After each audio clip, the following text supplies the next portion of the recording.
연방 하원이 어젯밤에요. 200명 이상의 하원 민주당원들의 강력한 반대에도 불구하고 미성년자에 대한 트랜스젠더 수술 및 시술을 시행하는 의사를 중범죄로 처벌하는 법안을 통과시켰습니다.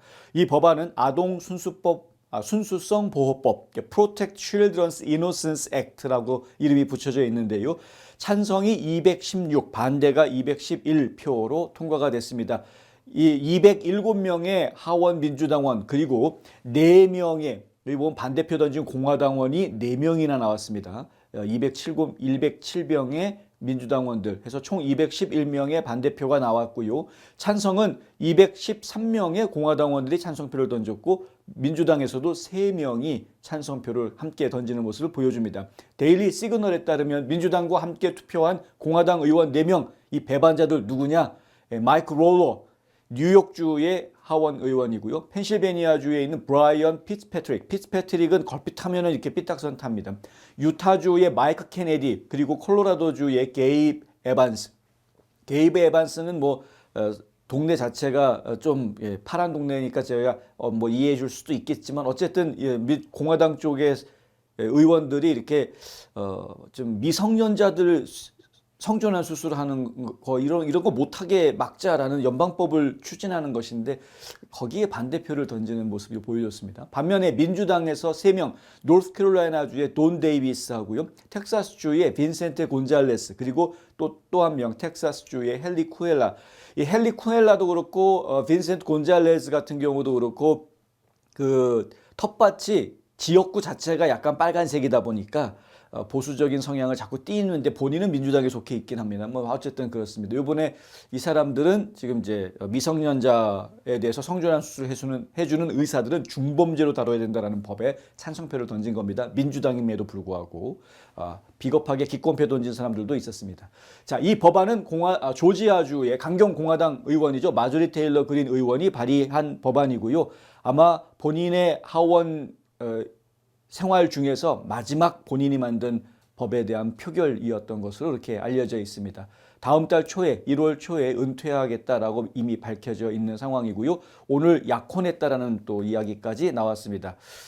그린 의원은 X에다가 이런 글을 올렸는데요. 아동 보호는 선택사항이 아니라 우리의 의무다. 당연하죠. 오늘 하원 본회의장에서 나는 목소리를 낼 수 없는 미국의 아이들을 대변했다. 목소리를 내지 못하는 미성년자 아이들, 발언권도 제대로 인정받지 못하는 그 아이들을 대변했다. 자랑스럽게 이야기했습니다. 아이들은 투표하거나 운전하거나 문신을 할 나이가 되지 않았는데 그런데 화학 거세, 영구적인 신체 손상을 당할 나이 더더욱 아니지 않느냐 이거죠. 그런데 어떻게 이런 미성년자들한테 평생 되돌릴 수 없는 성전환 수술을 시키느냐라는 겁니다. 나는 아동 순수성 보호법은 급진적 이념가들과 탐욕스러운 이윤 추구 산업에 의한 미성년자 착취를 단호히 막을 것이다.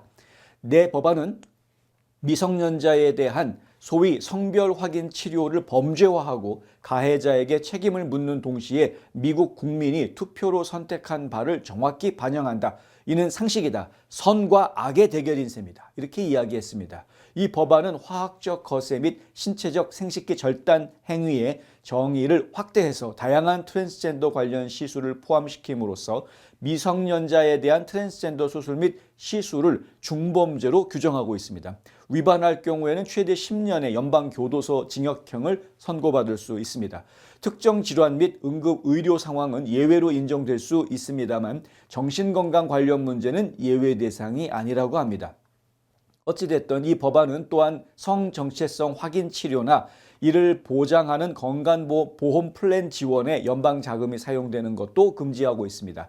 해당 법안은 여전히 상원의 승인을 받아야 되는데 상원에서도 의견이 분분할 것 같습니다. 쉽게 통과할 것 같지는 않습니다. 트럼프 대통령은 이 법안을 지지하는 입장입니다. 상원만 통과하면 서명할 것인데요. 지금 정치권에서 왜 이러한 반란표가 조금이지만 나올 수 있었느냐? 연방 대법원이 적어도 낙태 문제라든가 이런 성전환 문제 이런 것들에 대해서는 주 차원에서 결정하는 것이 옳지 않겠느냐. 주별로 알아서 결정을 해라라고 이 관할권을 연방이 아닌 주 차원으로 내려보낸 바가 있기 때문에 낙태 같은 경우에 이미 그렇게 했기 때문에 이 성전환에 대한 부분도 그 비슷한 시각으로 보아야 하지 않을까라는 생각들이 있어서 그런 겁니다. 그런데 이번에 지금 만들어진 법안 같은 경우는 연방법으로 만들어지는 거죠. 이거는 얘기가 좀 다른 것이다. 그러니까 이제 성인들을 대상으로 한 것이 아니라 미성년자들을 상대로 하는 것이기 때문에 연방 차원에서 얼마든지 금지할 수 있다라는 생각들도 충분히 힘을 받고 있습니다. 상원이 어떤 결정을 내릴지 저희가 좀 지켜봐야 하겠는데 부디 옳은 결정을 내려주기를 바랍니다.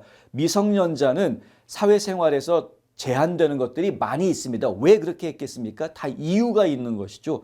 이들이 무슨 판단력이 떨어진다거나 머리가 나쁘다거나 뭐 이런 이야기를 하는 것이 아닙니다. 보호받아야 될 나이이기 때문에 그렇다라는 겁니다. 사회적인 보호가 필요한 기간이기 때문에 그렇다라는 것이죠.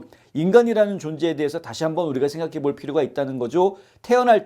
태어나자마자 두 발로 걸을 수 있는 게 인간이 아닙니다. 네 발로 걷는 것도 못합니다. 인간은. 태어나서 살아남기 위해서는 누군가의 도움을 받을 수밖에 없는 것들이 인간입니다. 보호와 지원이 없이 인간이 성숙한 개체로 성장할 수가 없는 겁니다. 미성년자 기간인 동안에 보호해 줄 것은 충분히 보호해 주어야 하는 것이죠. 보건복지부에서도 비슷한 이야기가 나왔습니다. 오늘 이런 발표가 나왔는데요. 병원에서 아동에게 다양한 성 관련 시술을 시행하는 것을 막기 위한 조치들이 발표가 된 겁니다. 해당 규정들을 보면은요, 수술, 사춘기 억제제, 호르몬 치료를 금지한다라는 이야기가 들어갑니다. 미성년자들에 대한 겁니다. 보건부는 이러한 치료법들이 불임, 성기능 장애, 골밀도 감소, 뇌 발달 변화, 기타 돌이킬 수 없는 생리적 영향 등 회복 불가능한 손상을 초래한다라고 밝히고 있습니다. 로버트 F. 케네디 주니어 보건복지부 장관은요, 내 리더십 하에서 그리고 트럼프 대통령의 요청에 따라 연방정부는 우리 아이들을 위험에 빠뜨리는 안전하지 않고 돌이킬 수 없는 관행을 막기 위해 모든 노력을 다할 것이다. 이렇게 이야기합니다. 도널드 트럼프 대통령은 임기 초반에 보건복지부에 해당 관행을 종료하도록 지시하는 행정명령에 서명한 바 있습니다. 미성년자한테 성전환 수술해주고 무슨 사춘기 억제제를 약물 치료를 하고 이게 말이 되느냐 이거죠. 못하게 막아라. 연방 차원에서 막아라라고 했습니다. 각 주별로 이걸 허용하는 주들이 여러 주가 있습니다. 이 관행은 최근 몇 년 동안 상당한 비판을 받아왔던 것들이죠. 전국적으로 주 차원의 금지 조치가 시행되는 계기가 됐습니다. 하지만 민주당이 집권하고 있는 주들은 여전히 미성년자들이 성전환 수술하는 것에 혹은 성전환 치료를 받는 부분에 대해서 상당히 호의적인 입장을 보여주고 있고요. 심지어는 이 공화당이 이끌고 있는 주들에서 미성년자는 이런 거 하면 안 된다라고 금지하니까 만약에 금지하고 있는 주에 살고 있는 주민이라면 우리 주에 와서 시술 받고 가라라고 홍보까지 하는 미친 짓들을 보여주는 것을 저희가 보았습니다. 이렇게 허용이 돼서는 안 됩니다. 이렇게 주별로 벌어지고 있는 주 관할권을 인정해 주는 것은 서로가 서로 주에 간섭하지 말라라는 의미를 담고 있는 것인데 이렇게 간섭질 해가지고 옆주에서 허락 안 해줘? 우리 주로 와서 치료받고 가. 성전환 수술할 수 없어? 우리 주에 와서 받고 가. 낙태 못하게 우리 주에 와서 낙태하고 가. 이런 식으로 간섭질을 한다고 그러면 연방 차원에서 나서서 통제할 수밖에 없는 상황이 벌어지게 될 것입니다.